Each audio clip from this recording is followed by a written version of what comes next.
नमस्कार नमस्कार नमस्कार. पार्ले बेक्समिथ मॅरी प्रस्तुत कानाला खडा को powered by Vaseline. Special partners Godrej number 1 आणि क्लिनिक प्लस शॅम्पू या कार्यक्रमात मी संजय मोने तुमच्या सगळ्यांचं पुन्हा एकदा स्वागत करतो. Thank you thank you thank you. कलाकारांच्या बाबतीत नेहमी असं म्हटलं जातं की एकदा त्याच्या चेहऱ्याला रंग लागला की तो कधी उतरत नाही. हा, आता तो रंग चेहऱ्यावर जे मिरवतात अशा कलाकारांविषयी आपण नेहमी बोलतो, प्रेमही करतो त्यांच्यावर. परंतु तो रंग त्या कलाकारांच्या चेहऱ्यावरती जो रंगभूषाकार लावतो त्याच्याविषयी आपण फार कमी वेळेला बोलतो. आणि आज इथे असा एक पाहुणा येणार आहे आपल्याकडे की ज्यांनी रंगभूषाकारांना एक वेगळा चेहरा मिळवून दिला. यांनी आपल्या चेहऱ्याला रंग लावला पाहिजे असं हिंदी मराठीतल्या सगळ्या कलाकारांना सतत वाटत असतं.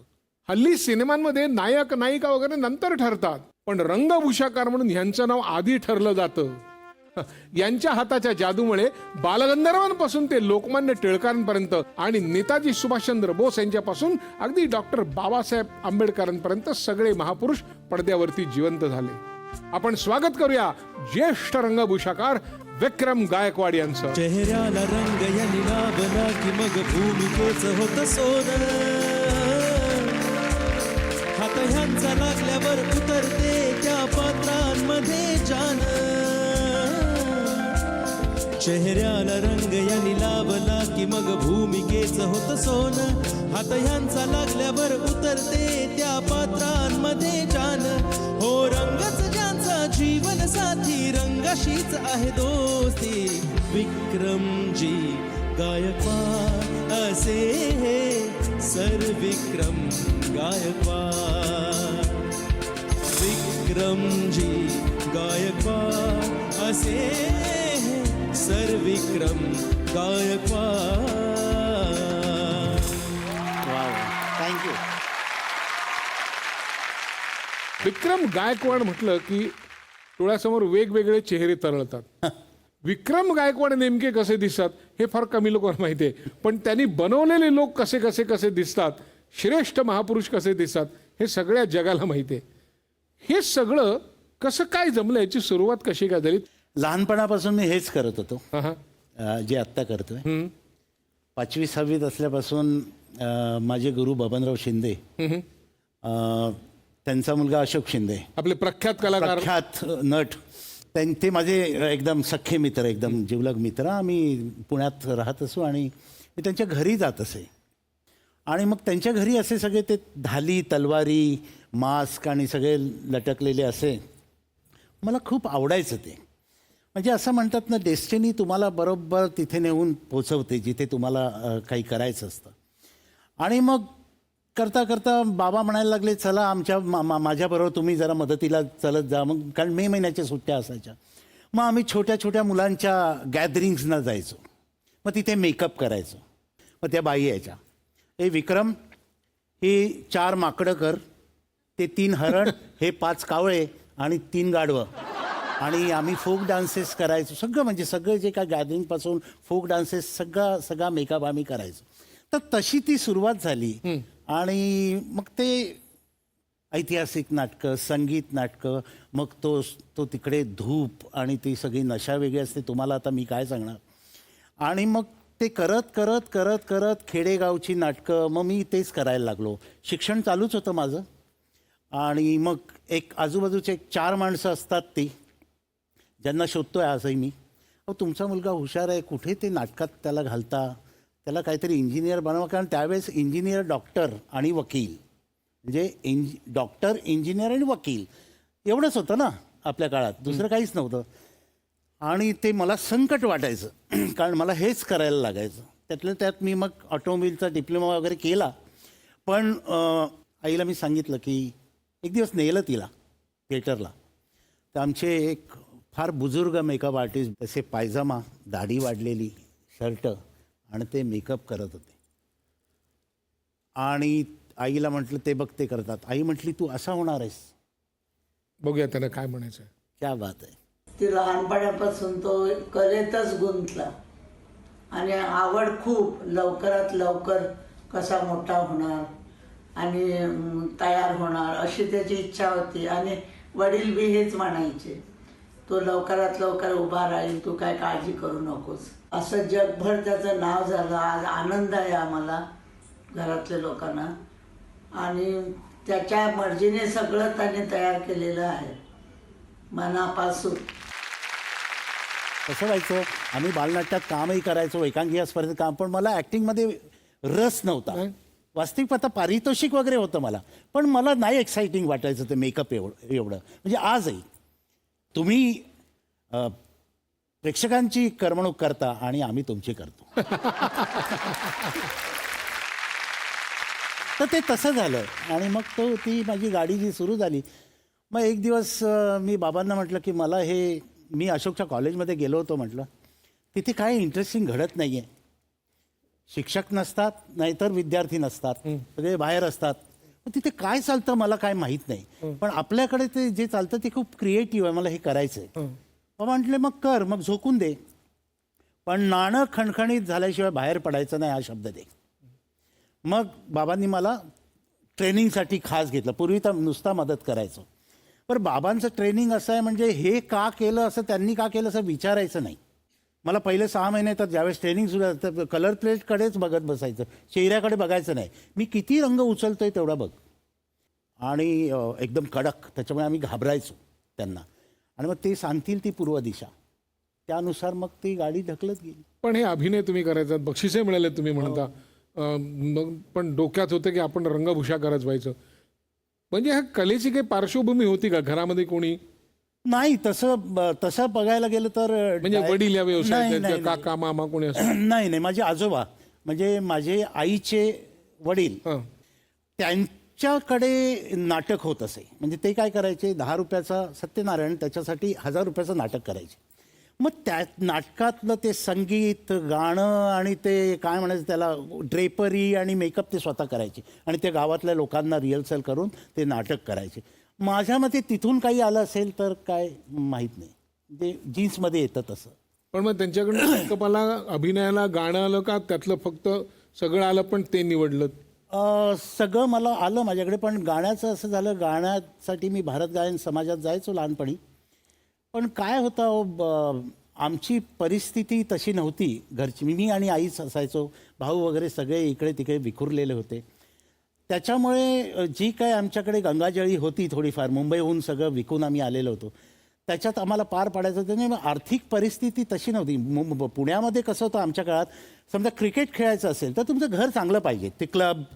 गाणं जरी शिकायचं असेल तरी तर मग गाण्यात फोकस करायचं, तर तुम्ही दुसरं काही करू शकत नाही, अशी परिस्थिती होती. मग मला वेध लागले होते, लवकरात लवकर आपण पैसे कमवून आपलं घर, आपल्या आईला मदत करायची. त्याच्यामुळे ते काही गाणं जमलं नाही. पण मला असं वाटतंय, पण तरी किती शिकलाय गाणं? थोडंफार शिकलो, 1-2. पण आम्हाला एखादं गाणं ऐकायला आवडेल. जिंदगी के हर एक मोड़ पे मैं गीत गाता चला जा रहा हूँ. बेखुदी का ये आलम न पूछो, मंजिलों पे बढ़ा जा रहा हूँ, मंजिलों पे बढ़ा जा रहा हूँ. कौन है जो सपनों में आया, कौन है जो दिल में समाया, लो झुक गया आसमां भी, इश्क मेरा रंग लाया. ओ प्रिया,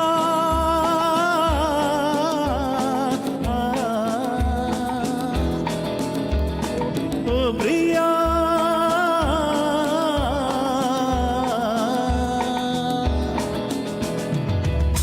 मस्त. थँक्यू.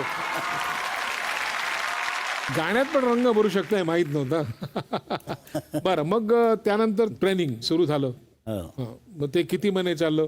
मग रंग बघत बघत शेवटी रंगात हात घालायला कधी मिळाला? ते कुठली 10-12 वर्ष तेच चालू होतं. बर. संगीत नाटकं, ऐतिहासिक नाटकं, जाणता राजा. जाणता राजा बाबासाहेब पुरंदरे, हो. ही माझ्या आयुष्याच्या एकूणच व्यक्तिमत्वाला कलाटणी होती. बर. तिथे जाऊन मला थोडं लक्षात आलं, कारण काय व्हायचं, 300-400 कलाकार, त्यांचे मेकअप, 50-100 मावळे, सरदार, म्हणजे भटजी, ही सगळी मंडळी ही तयार करायची. तर एक सीन झाला की ते तिकडून फिरून येणार, त्यांना लगेच मोगल करायचे, दाड्या लावायच्या. म्हणजे मशीनसारखं काम, कारण रेकॉर्डेड ड्रामा आहे. बाळासाहेबांचं ते नाटक, ते शिवाजी महाराजांविषयीचे ते रेकॉर्डिंग, ते शब्द, ती स्क्रिप्ट एकसारखी ती कानावर ते घणाघात व्हायची. शिवाजी महाराजांचं चरित्र असं करता करता मला असं लक्षात आलं की काहीतरी केमिकल लोचा होतोय, आपलं काहीतरी बदलतंय. त्यामुळे आता बाहेर पडलं की तेच सारखं ऐकू येतं आहे आपल्याला शिवाजी महाराजांविषयीचं. आणि कसा तो बदल झाला काही कळलं नाही. आणि हजार प्रयोग आम्ही केले. माझ्या वागणुकीत, माझ्या वाचनात, माझ्याकडे शिवछत्रपती हा ग्रंथ आला, त्याचं वाचन सुरू झालं, वाचनाची गोडी लागली. म्हणजे मला मग ऐतिहासिक पात्रांची आवड लागली वाचन करण्याची. बाबासाहेब मी तर चालता बोलता इतिहासच. इतिहासच. अहो काय सांगू, मी जी वर्ष आणि जे वेळ त्यांच्यावर घालवलाय त्याला फक्त नशीब लागतं, वरूनच आशीर्वाद लागतो.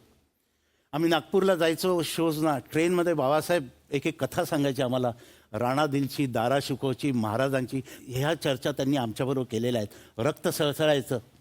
आणि ते महाराज एकदा तुमच्या अंगात घुसले की तुमच्या कॅरेक्टरला एक धार येते. तुम्ही करप्शन करू शकत नाही आयुष्यात. आणि तुम्ही भीती वाटू शकत नाही तुम्हाला. तर बाबांनी मला एक 2 गोष्टी सांगितल्या होत्या की आयुष्यात खोटं बोलायचं नाही आणि आयुष्यात घाबरायचं नाही. कारण भीती जी असते, भीती या सगळ्यांना जन्माला घालत असते. खोटे बोलणे, पळून जाणे आणि या गोष्टी. त्याच्यामुळे आपण कामच असं करायचं की आपल्याला बेधडकपणे. आणि मला असं वाटतंय हा जो बेधडकपणा आहे, जो महाराजांपासून बाबांपासून बाबासाहेबांपासून आमच्याकडे आला, आमच्या कॅरेक्टरमध्ये आला, हाच मला हिंदी इंडस्ट्रीमध्ये वेगळा असण्याचं कारणीभूत आहे माझ्या करिअरला. बघूया त्याला काय म्हणतो. त्या राजाचे प्रयोग आम्ही 30 वर्षापूर्वी सुरू केले.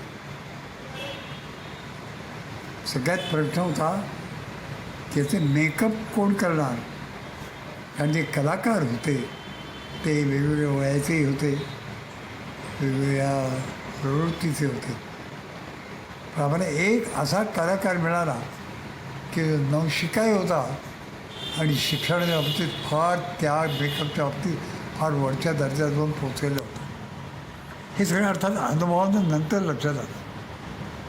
पण जाणता राहायचं ते मेकअप, एक अफजल खान तर दुसरे एकदम शिवाय महाराज, जिजाऊ साहेब ते एकदम दुसरी एखादी त्याच काळातली एखादी स्त्री, या सगळ्यांचे मेकअप करणं आणि तेही कमीत कमी वेळात 3 तासाच्या नाटकातले मेकअप करणं आणि कमीत कमी 63 कलाकारांचे मेकअप करणं सोपं नाही. ते साध्यासुद्धा 4-2 नाटकापर्यंत थांबले नाही, तर त्यांची कीर्ती हॉलिवूडपर्यंत गेली. अशा या कलाकाराचं कौतुक, पहिलं कौतुक करण्याचा मान जाणत्या राजाला मिळाला, हा आम्हाला आनंद आहे. असं वाटतं की या कॅरेक्टर्स मी शब्दात रंगवल्या, पण या रंगात रंगवण्याचं काम हे त्यांनी केलं आणि ते पूर्ण यशस्वी केलं की ज्याचं लोक भारावले, लोक अक्षरशः आनंद गेले. बाबासाहेबांकडे एक पत्र होतं जे त्यांनी तुम्हाला वाचून दाखवलं होतं की नाही, आमच्या जाणता राजा नाटकात ते आहे, तो सीन आहे औरंगजेबाचा. म्हणजे शिवाजी महाराज कसे होते हे औरंगजेब एका पत्रात सांगतो. आणि ते असं आहे की महाराज आग्र्याच्या कैदखान्यातून फरार झाले. त्याच्या दुसऱ्या दिवशी एक दरबार भरवला गेला आणि त्या दरबारात सगळेच सरदार होते. त्या सरदारांमध्ये त्याचा तो मुलगा होता, तो त्या आग्र्याचा कमिशनर होता, जबाबदारी होती. आणि पोलिसांचा मुख्य होता, तो होता फौलाद खान. आणि महाराज निसटले. त्यांनी एक सभा बोलवली, म्हणजे ते दरबार एक खास असतो त्यांचा तसा. आणि ते म्हटले, ये सब फिजूल है शहजादे, चंगेज और तैमूर के खून ने कभी शिकस्त नहीं देखी, लेकिन आज कंधार से लेके तंजौर तक सारे हिंदुस्तान को मुगलिया सल्तनत में शामिल करने का ख्वाब देखने वाले माँ बदौलत ये सब क्या देख रहे हैं. शिवाजी अपनी सल्तनत की तामील कर चुका है. हमारे इलाकों के फौज के सूबेदारों को शिकस्त दे करके खदेड़ दिया है इसने. क्यों शहजादे, हमारी तरफ फौज, गोला बारूद, तोफखाना, खजाना, हाथी, घोड़े शिवाजी के पास तो नहीं थे. फिर भी फतेह हासिल होती है उसे क्यों तुम ये कभी नहीं समझ पाओगे, क्योंकि औरत, शराब, नाच गाना, जुआ, मौज मस्ती और शिकार, इन सब में गिरफ्तार तुम्हारे जैसे बहादुर शिवाजी को कभी नहीं समझ पाएंगे। इस शिवाजी ने मजबूत किले बनाए, अपने फौज और असला बढ़ाए, और उससे भी कई ज्यादा न जीते जाने वाले मजबूत जमीर के लोग तैयार किए उसने। शहजादे, हुकूमत करनी है तो शिवा का चलन सीखो, असं ते पत्र आहे। क्या बात. काय माहिती आहे, आठवणीने म्हटला जातो तो डायलॉग, आणि जो इथून येतो त्याला म्हणतात विचार. हा फरक आहे. पण हे घेऊन हिंडणं बरोबर महत्वाचं आहे. हे घेऊन हिंडायला पाहिजे की आमचा पूर्वज काय होता. एक सूदबरी करप्शनचा वास नको आहे काम करताना, आणि हे प्रत्येकाने प्रत्येकाच्या कामात वापरा, हे जरुरी नाही आहे. आणि तरीसुद्धा तुम्ही स्वस्थ व्हाल, तुम्ही सुखी व्हाल, तुम्ही समाधानी व्हाल. सुरुवात कुठून झाली म्हणजे नेमकी सिनेमाची सुरुवात? पहिला चित्रपट कुठला?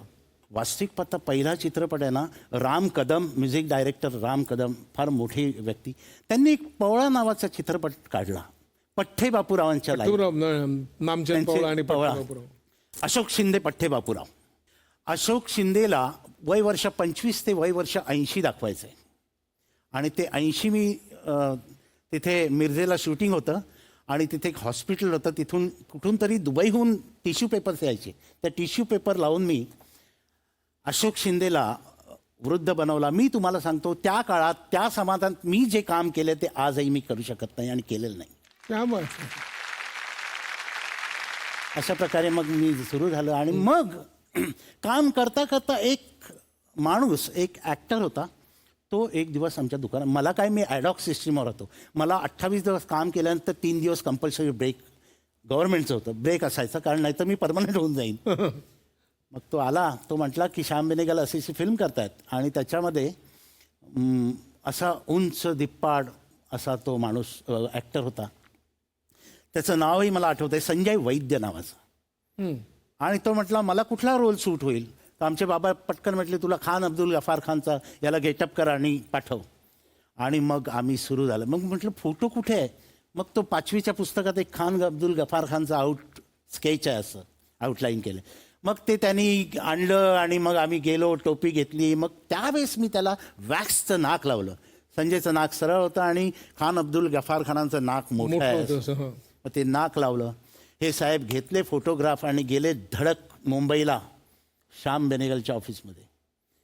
हा मी खान अब्दुल गफार खान, मला रोल द्या. त्यांनी फोटो उचलला आणि पहिलं विचारलं की हा मेकअप कोणी केला आधी सांगा.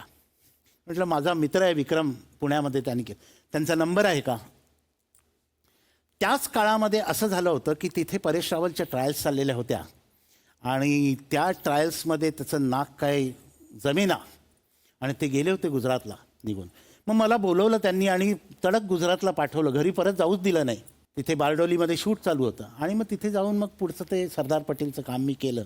आणि अशा पद्धतीने तो परेश रावल एक माझ्या आयुष्यातला फिल्ममधला एक टर्निंग पॉईंट. 2 माणसं फिल्ममध्ये मला अत्यंत महत्त्वाची भेटली, परेश रावल आणि अनिल पेमगिरीकर, आमचे मित्र. या चित्रपटामध्ये तुम्ही एकत्र होतात, बघूया त्यांना काय म्हणायचं आहे. विक्रम की और मेरी मुलाकात 1991 में हुई थी, आपसे करीब 30 साल पहले, जब हम सरदार पटेल की शूटिंग कर रहे थे. सरदार पटेल की शूटिंग के दौरान हमारी इंडस्ट्री के सभी मेकअप आर्टिस्ट ने, जितने भी हमारे बेहतरीन मेकअप आर्टिस्ट हैं, सब ने ट्राई किया था, लेकिन अनफॉर्चुनेटली बात बनी नहीं थी, सब फेल हो गए. उस प्रोसेस के दरमियान एक लड़का रहता था जो सभी मेकअप आर्टिस्ट को असिस्ट करता था, वो था Vikram Gaikwad. Very young boy, nervous boy, और वो वो कभी कभी सजेशन भी देता था, ये करो वो करो, लेकिन क्योंकि वो सब सीनियर मेकअप आर्टिस्ट थे तो कभी उसकी बात सुनते थे, कभी नहीं सुनते थे. लेकिन जब सारे मेकअप आर्टिस्ट फेल हो गए तो विक्रम ने कहा कि मैं करूं, ट्राई करूं. मैंने ऑफकोर्स तू कर ले, सबके सब तो नाकाम हो गए, तू ही बचाए, बाकी बेटा तो तू भी याद आजमा ले. और विक्रम ने ट्राई किया. विक्रम की लगन देखकर, विक्रम की पैशन देखकर, और विक्रम जो बात बोल रहा था मुझे समझ में आती थी, लेकिन उनको सपोर्ट नहीं मिल रहा था. तो मैंने कहा ठीक है, मैं सपोर्ट करने को तैयार हूँ, मैं फिर से कुर्सी पर बैठने को तैयार हूँ, तू शुरू हो जा। और विक्रम ने किया और विक्रम काफी रिजल्ट के नजदीक पहुंचा और बात बनी और विक्रम ने अच्छी तरीके से सरदार पटेल का मेकअप किया। वो 30 साल पहले का विक्रम और अभी का विक्रम, उसमें जमीन आसमान का फर्क है। विक्रम आज एक नाम बन चुका है। जिस किसी को इंडस्ट्री में मेकअप करना है, अच्छा मेकअप करना है, तो आपको विक्रम गायकवाड़ की जरूरत पड़ेगी। कोई भी बाहर से भी आता है, हॉलीवुड से भी आता है, तो विक्रम गायकवाड़ का नाम हम सुनते हैं कि विक्रम गायकवाड़ की जरूरत पड़ गई है उस यूनिट के अंदर। तो उस विक्रम को मैं मुबारकबाद देता हूँ, उसकी लगन को, उसके पैशन को। और साथ में मैं ये भी बताना चाहूँगा कि इतना नाम कमाने के बाद भी विक्रम आज एक स्टूडेंट है। उसको नई नई चीज़ें सीखनी है, नई नई चीज़ें ट्राई करनी है। वो आज भी स्टडी करता है, उसका अभ्यास करता है। तो उस विक्रम को मैं मुबारकबाद देना चाहूँगा, शुभकामनाएं देना चाहूँगा। साथ में मेरी एक हम्बल अपील ये भी है कि विक्रम भी अपने हाथ के नीचे एक दूसरा विक्रम तैयार करे, क्योंकि इंडस्ट्री को ऐसे विक्रम की बार बार जरूरत पड़ती रहेगी।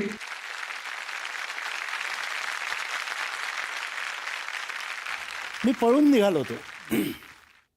या माणसाने मला सांगितलं, विक्रम देख तेरे में मैंने कुछ देखा है, मैं अभी तेरे को लिख के देता हूँ, तू तेरे फील्ड में राज करेगा, तू रुक, तू भाग मत. आणि त्यांनी मला थांबून घेतलं आणि मला खूप सांभाळून घेतलं या माणसानं, सगळ्यांशी भांडून. तर असे आहेत ते परेश रावल. मग कानाला खडा काय लावला की पळून जायचं नाही. पळून जायचं नाही. त्यानंतर सरदार पटेल नंतर मग सरदार पटेल नंतर मग श्यामबाबू एकदा सेटवर आले आणि श्यामबाबूंनी मला नेलं, असं दूर नेलं सेटवर. मला म्हटले, मी रशेश बघितले आणि तू अत्यंत उत्तम काम करतोयस. ही फिल्म झाली की 2च महिन्यांनी आपल्याला साऊथ आफ्रिकेला जायचं आहे आणि तू मुंबईत येशील त्यावेळेस रजत कपूरला गांधी बनवायचं आहे तुला. रजित कपूर. आणि मेकिंग ऑफ दी महात्मा नावाची फिल्म आपल्याला करायची. NFDC आणि साऊथ आफ्रिकन गव्हर्नमेंट मिळून ही फिल्म करतायत.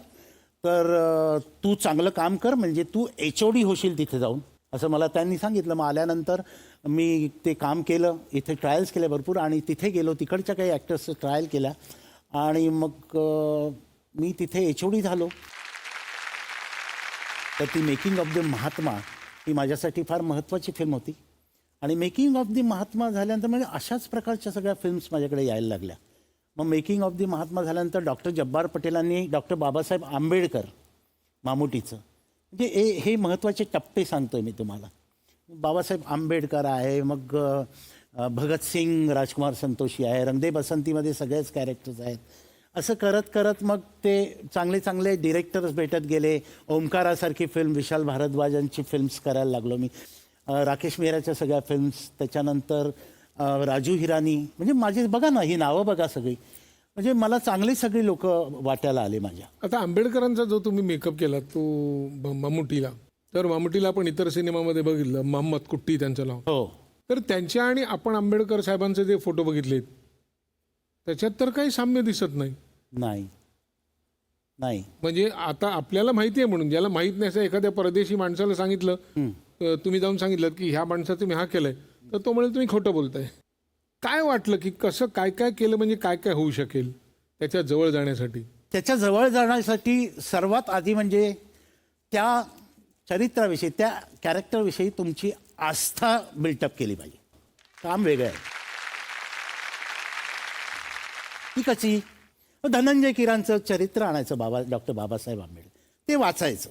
एकदा नाही कळलं, दुसऱ्यांदा वाचायचं. डॉक्टर जब्बार पटेलांकडून स्क्रिप्ट वाचायची, मग ती स्क्रिप्ट जास्ती कळते. आपण आपल्या आत्म्याने त्याच्या जास्ती जवळ जातो, आपले इंटरेस्ट वाढतात. मग काही नाही, मग बाबासाहेब आंबेडकरांचा फोटो लावायचा, मामुटीचा फोटो लावायचा आणि आंघोळ झाल्यानंतर आपण पूजेला बसतो तसं त्या दोघांसमोर बसायचं की बरोबर डॉक्टर बाबासाहेब आंबेडकर सांगतात त्याचा मेकअप कसा करायचा. ते स्वतः तुम्हाला सांगतात त्रुट्या काय आहेत त्या. आपण काहीच करायचं नाही. याला ही फार जुनी प्रॅक्टिस आहे ऋषीमुनींपासूनची, ती आपण विसरून गेलो एवढंच आहे. तर ह्या काही गोष्टी अशा असतात की तुम्ही जसं मगाशी आपण म्हणत होतं तसं, हा मेकअप कसा केला. आता हा मेकअप कसा केला तर मेंदूतून तुम्ही ज्यावेळेस कला हाताच्या बाहेर पडते त्याचा प्रवास तसा नाही तुम्ही सांगू शकत. एक्सप्लेन करू शकत नाही, नाही त्याचं सोपीकरण झालं असतं, त्याचं टेक्स्ट बुक झालं असतं, मग त्याला तपश्चर्या राहिली नसती, त्याला रियाज राहिला नसता. जेव्हा तुमच्यासाठी काहीतरी करायचं आहे, माझ्या स्वतःसाठी काहीतरी करायचं आहे, हा मेळ बसेल त्याच वेळेस तो रिझल्ट येईल असं मला वाटतं. तुम्ही खूप जवळजवळ सगळ्याच मोठ्या निर्मात्यांबरोबर काम केलेलं आहे. त्यापैकी एक म्हणजे राजू हिरानी.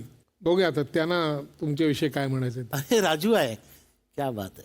जब भी हमने कोई भी फिल्म शुरू की है सबसे पहला नाम आता है विक्रम गायकवाड़ का, क्योंकि वो आके हमारे जितने कैरेक्टर्स हैं छोटे से बड़े उन सब की लुक सेट करते हैं. मुझे लगता है उन्हें कोई वरदान है कि जैसे उन्हें रोल समझाया जाए किसी भी एक्टर का और उन्हें बताया जाए कि ये एक्टर है, वो एक सेकंड में आपको बता देंगे कि इसके चेहरे के साथ ये करना चाहिए हमें. चाहे वो 3 इडियट्स हो, चाहे वो पीके हो, अब चाहे संजू हो, उसमें हर बार उन्होंने सिर्फ एक्टर का फेस देख के छोटे सजेशन दिए हैं जिससे एक कैरेक्टर खिल सा जाता है. पर कई बार किस्से हो जाते हैं ऐसे. एक मुझे किस्सा याद आ रहा है, जब हम लोग 3 इडियट्स की शूटिंग कर रहे थे शिमला में, और हम लोग शिमला चले गए थे. विक्रम कुछ दिनों बाद आने वाले थे, उनका काम कुछ दिनों बाद था. तो बमन के साथ सीन शूट होना था अगले दिन, और बमन का अगर आपको याद हो, एक उन्होंने कैसा विग, आइंस्टाइन टाइप का विग था उनका, एक वो विग विक्रम ने डिज़ाइन किया था विग. तो वो विग उन्हें पहनना था और शूटिंग अगले दिन थी. और शाम को पता नहीं क्यों मैंने ऐसी असिस्टेंट टीम से पूछा कि सारा सामान है ना, बमन की विग आ गई है ना. और उन्होंने चेक करना शुरू किया और पता लगा कि विग नहीं पहुंची है. और विक्रम दादा पहुंच गए थे मगर विग नहीं पहुंची थी. पूरा हल्ला मच गया. तो उस दिन का शूट एक्चुअली हमारा, फिर हमने कुछ शॉट्स ऐसे कर लिए कि हम बमन के बिना शूट करते रहे. बमन को एक दिन वेट करना पड़ा, अगले दिन उनका शूटिंग हुआ और बहुत टेंशन. और मुझे याद है विक्रम की शक्ल, उन्हें इतना अफसोस हो रहा था कि यार ये मैंने चेक क्यों नहीं किया, ये मैंने देखा क्यों नहीं. और आई थिंक उस दिन के बाद उन्होंने ठान लिया कि अब से जहाँ भी जाऊँगा मैं खुद पर्सनली अपना सामान चेक करूँगा, उसके बाद जाऊँगा. म्हणजे कानाला खडा आणि स्वतः मेल्याशिवाय स्वर्ग दिसत नाही, हे दोन्ही जोडीनी वाक्य जातं असं मला वाटतं. आपण तुमच्या मुलीला विचारूया, काय बाबा लहानपणी बाबांनी कधी वेळ दिला नाही, आता काय करतात ते. काय नाव तिचं? तन्वी. हाक मरा, येईल बघा. Tanvi.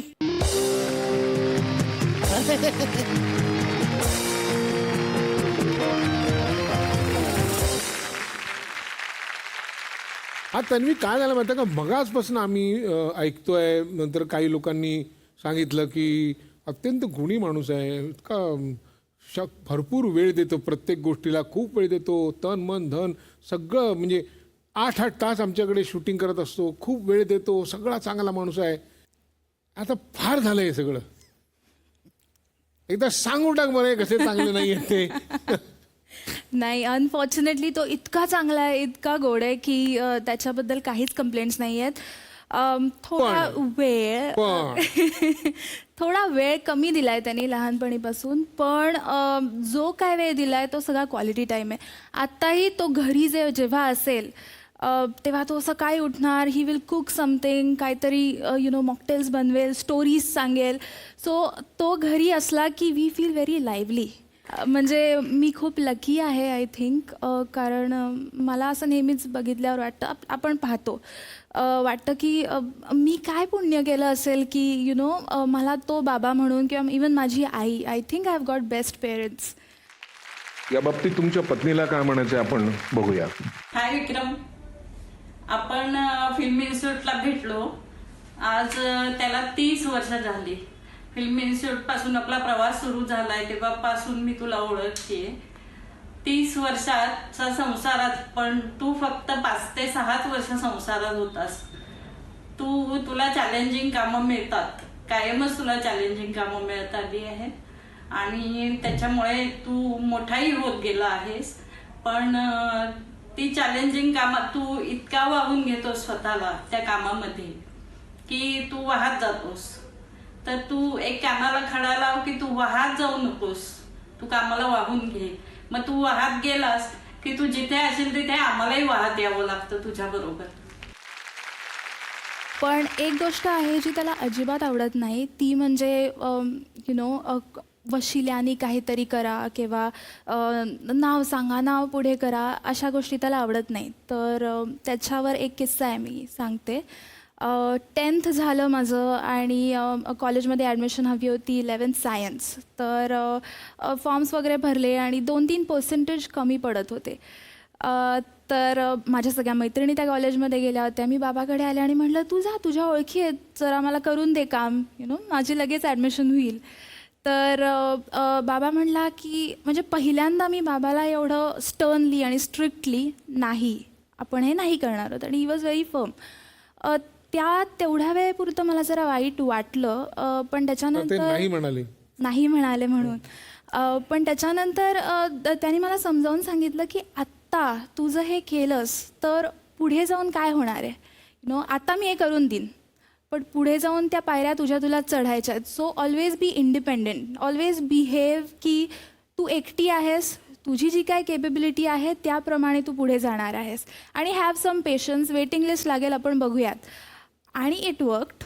I had patience, admission झाली, आणि दॅट थिंग मी आत्तापर्यंत ती लक्षात ठेवली आहे की कानाला खडा कुठल्याही गोष्टीसाठी कोणाकडेही वशिला लावायचा आणि नाही. माझ्याकडे तर बोलायचंच नाही. एकेकाळी जसं नायकाची अवस्था होती, आज तशी विक्रम गायकवाड यांची अवस्था आहे की त्यांच्याशिवाय पान हलत नाही. मग आपण एकदा रंग लावून काहीतरी या सगळ्यांना दाखवून द्यावं की आम्हाला हे पण करता येतं, पण तुम्हाला मेकअप करता येत नाही, असं कधी चॅलेंज वगैरे घेतलंय की नाही? एक माणूस होता, एक नट होता, तो मला म्हटला की हे ॲक्टिंग वगैरे ना, हे म्हणजे बोलता बोलता असा विषय निघाला. तो म्हटलं ते मेकअप एवढं तसं सोपं नाही आहे, ॲक्टिंगला खूप फोकस असावं लागतं, हे ते मला बरंच काय काय सांगत होता. आणि हे त्यांनी सांगणं, आणि मी म्हटलं नाही, कसं आहे, आपल्याला इंटरेस्ट जरी नसला तरी कुठून तरी ह्याला लक्षात आलं पाहिजे की मी थोडासा अभिनय करू शकतो. तुम्ही संजयराव एक गोष्ट लक्षात घ्या, मी तुमच्याबरोबर 30 वर्ष काम करतो आहे, मी जर एक 3 वाक्य नाही बोलू शकलो तर मी 30 वर्ष काय करतोय, तुमचं ऑब्झर्वेशन काय करतो, आणि तुम्ही जर एक मिशी लावू शकला नाहीत मी नसताना तर तुम्ही काय करताय. बरोबर. आणि आलाच योग. एक सिनेमा होता, त्याचं मी डिझाईन करणार होतो. एक आमचा मित्र आहे जुना फिल्म इन्स्टिट्यूटमधला, आणि त्यांनी तपन दास, त्यांनी एक फिल्म केली संघर्ष जीवनाचा. त्या शूटिंगच्या पहिल्या दिवशी मी पोहोचलो. तो अजिंक्य देवचा छोट्या भावाचं काम करणारा नट पैसे मिळाले नाही म्हणून पोचलाच नाही. आणि तो तपन दास माझ्याकडे आला आणि तो मला म्हटला की दादा क्या है कि वो एक रोल है, वो तेरे को करना है, 3 सीन है सिर्फ. म्हटलं बघ, माझं भगतसिंग तिकडे चाललेलं होतं 3-4 फिल्म, मला अडकवू नको. तो म्हटला कुछ नहीं, 3 सीन है, तू करके निकल जा, पागल है, मेंटली रिटायर्ड है, तेरे को कुछ नहीं करना है. म्हटलं असं नाही, मेंटली रिटायर्ड आहे. मग मी ते डॉक्टर मोहन आगाशे यांना फोन करून विचारलं की असं माणूस कसा असू शकतो. मग त्यांनी मला सांगितलं की ते डोक्यावर मार पडलेला तो तसाच मोठा होतो, पण त्याचं जे काही अवेअरनेस आहे तो गेलेला असतो, चालताना पडू शकतो, हातपाय वाकडे होतं, हे ते काय काय आहे. मग तशा प्रकारे मी तो अभिनय केला, आणि मग ते केलं आणि झालं, विसरलो मी. आणि अचानक एक दिवस मंत्रालयातून का कुठून फोन येतो ना, तो आला की बेस्ट ॲक्टरमध्ये तुमचं नॉमिनेशन झालेलं आहे या संघर्ष जीवनासाठी रोलसाठी, तर कृपया 30 एप्रिलला तुम्ही या मुंबईत. मी गेलो आणि त्यांनी अनाऊन्स केलं, विशेष अभिनेता विक्रम गायकवाड. आणि मी अवॉर्ड मारला. मी अवॉर्ड घ्यायला चाललो होतो. शिवाजी साठा म्हणतात आता मेकअपची काही कामं असतील तर आमच्यासाठी बघा. तर मला असं म्हणायचं की आपण कोणालाही अंडर एस्टिमेट करता कामा नये कधीच, कुठल्या क्षेत्रात. किती लोकांनी ॲक्टिंगचे चान्स दिले. राजकुमार संतोषीच्या लिजंड ऑफ भगतसिंगमध्ये मी आहे, एक मोठं कॅरेक्टर केलं आहे मी, पण कधीच मी चिकटून राहिलो नाही. त्याच्यानंतर पण मला विचारणा झाली, या चित्रपटानंतर विचारणा झाली, कधीच नाही, कारण माझं काम वेगळं आहे. आपल्याला लक्षात यायला पाहिजे, कळत नाही ते सुद्धा कळलं पाहिजे की मी कशासाठी बनलो आहे आणि आपलं काय करायचं. मला माझ्याबरोबर आपल्या देशातली, आपल्या राज्यातली अशी काही मुलं आहेत, ती कुठल्याही धर्माची असो, कुठल्याही जातीची असो, ज्यांना घरच्यांनी अगदीच हिडीसमधून काढलं. यार, माझ्याकडे कित्येक अशी मुलं आहेत जी म्हणतात की माझा बाप म्हणतो याला 60 रुपये नोकरी देऊन कोणी पाणी भरायला ठेवणार नाही. मवाली आहे, चौकात उभा राहतो, नाक्यावर उभा राहतो, त्याच्या खांद्यावर प्रेमाने हात ठेवून त्याला विचारलं ना तुझा इंटरेस्ट काय, आणि हीच मुलं माझ्याकडे झेंडे लावत आहेत. या मुलांनी त्यांच्या घरातल्या त्यांच्या बहिणींची लग्न लावून दिलेत, त्यांच्या आईवडिलांचे ऑपरेशन्स केलेत, घरं घेतलीत, गाड्या घेतल्यात. मग काय बरं, मग काय होते ते? त्यांच्या खांद्यावर कोणी हात ठेवला नाही, त्यांच्यावर विश्वास दाखवला नाही आणि त्यांना विश्वास दिला नाही तू हे करू शकतो. मला असं वाटतंय प्रत्येक जबाबदार भारतीय आणि महाराष्ट्रीयन माणसांनी समाजातली आपापल्या परीने 1-2 मुलं घ्यावीत आणि त्यांना काहीतरी उद्योग मार्ग दाखवावा. त्याच्यामुळे मला असं वाटतं की या माध्यमातून मी सांगतो, पहिली तर गोष्ट म्हणजे आजूबाजूच्या मुलांना मवाली म्हणू नका. त्यांच्यात एक उत्स्फूर्त असं कारंज आहे, मग त्या उत्स्फूर्तताला कुठेतरी डायव्हर्शन दिलं पाहिजे चांगल्या. बरं, तुमचे जे गुरु मूळ म्हणजे आपण शिंदे साहेब, हो, आपण त्यांना द्रोणाचार्य, कारण त्यांच्या घरात अश्वत्थामा असताना ते अर्जुनाला विद्या शिकवत होते. खरंय खरंय. अश्वत्थामा हे उत्तम आहे, फार छान आहे, तो माझा मित्रच आहे. पण अश्वत्थामाचं असं आहे, अश्वत्थामाला हँडसम असल्यामुळे लोकांनी चित्रपटात तो येण्याच्या आधीच त्याला हिरो केला होता. हो, आणि मग अशा हँडसम माणसाला जागा कुठली आहे, तर कॅमेऱ्याच्या समोरची आहे. समोरची आहे. अश्वत्थामाला काय म्हणायचं बघूया. कानाला खडा हा आहे की पहिला चित्रपट जो आपण दोघे नवीन होतो, संगीतकार राम कदम डिरेक्टर होते आणि पिक्चरचं नाव होतं पवळा. पठ्ठे बापूरावांची प्रमुख भूमिका मी करत होतो आणि तू मेकअप करत होतास. तुम्हाला पहाटे 3 वाजता 60 आणि 90 वर्षाच्या गेटअपसाठी साधा ब्रश नाही तर पेंटिंगचा ब्रशनी बोरकर गम मध्ये तो ब्रश बुडवायचास आणि संपूर्ण चेहरा मानेला लावायचास. 4 तास मेकअप करायचास, 4 तास मेकअप करायचास. आणि माझी एवढी चिडचिड व्हायची, माझा रंग बदलला होता, परंतु तुझे डेडिकेशन होतं, आपली भांडणं व्हायची. पण तेव्हापासून स्पिरिट गमची भीती जी बसली आहे ना, ती आजही गेली नाही. म्हणून मी हल्ली गेटअप कुठलाच करत नाही.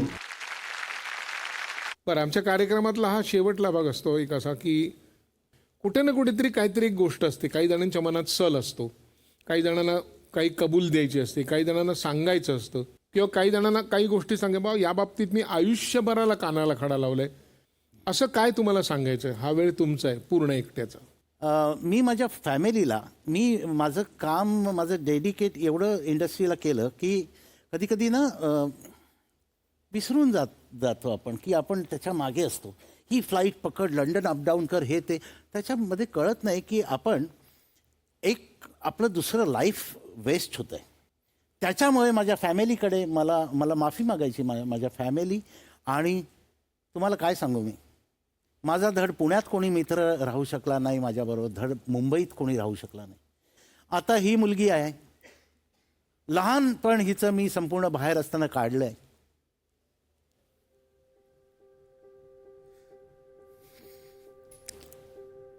आता मी म्हातारा होणार आणि ही जाणार. करावे तसे भरावे, लक्षात ठेवा. मी समजू शकतो, मला एकच मुलगी आहे.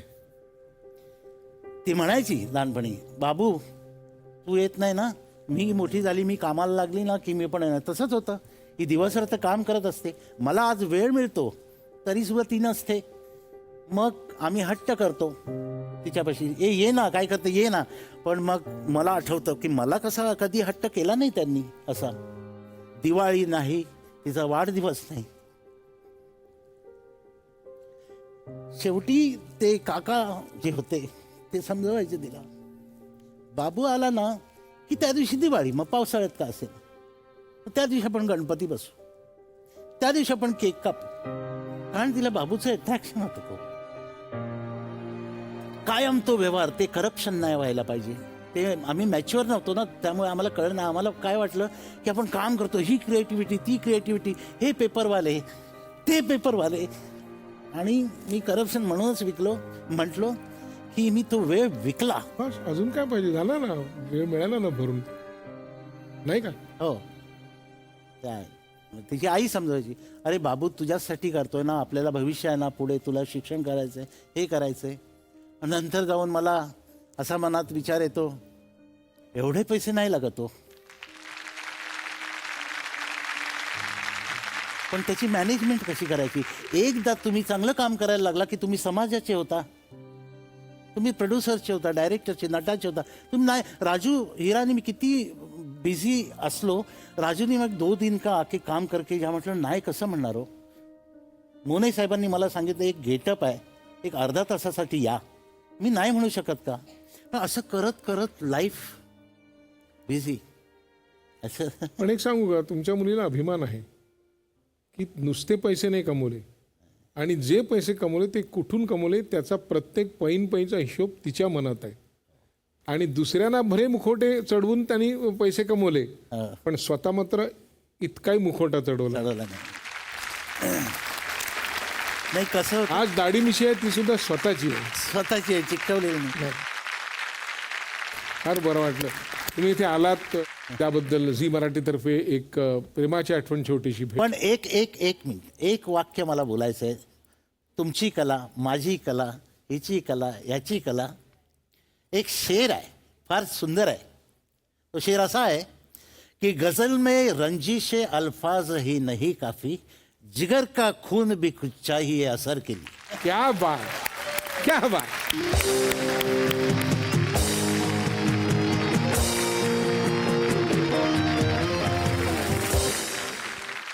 आज ज्येष्ठ रंगभूषाकार विक्रम गायकवाड आपल्याकडे आले. असं म्हणतात की जे इंद्रधनुष्य परमेश्वराला आकाशात रेखाटता येतं ते कुठल्याही कलाकाराला कागदावरती उतरवता येत नाही. पण एक गोष्ट खरी आहे की त्या इंद्रधनुष्यातला प्रत्येक रंग विक्रम गायकवाडांच्या बोटामध्ये आहे. आणि त्यांच्या आजवरच्या प्रवासामुळे, कष्टामुळे त्यांचं काम आकाशातल्या इंद्रधनुष्या इतकंच देखणं आहे जे आपल्याला पडद्यावरती दिसतं. त्यांच्या पुढच्या प्रवासासाठी कलरफुल शुभेच्छा देऊया. त्यांनी जे काही आज सांगितलं ते सगळं पूर्ण हो अशी प्रार्थना करूया. आणि आजच्या भागात इथेच थांबूया. या कार्यक्रमात ज्याचं नाव आहे पार्ले बेक्समिथ मारे प्रस्तुत कानाला खडा, को powered by Vaseline, special partners Godrej number 1 आणि क्लिनिक प्लस शॅम्पू.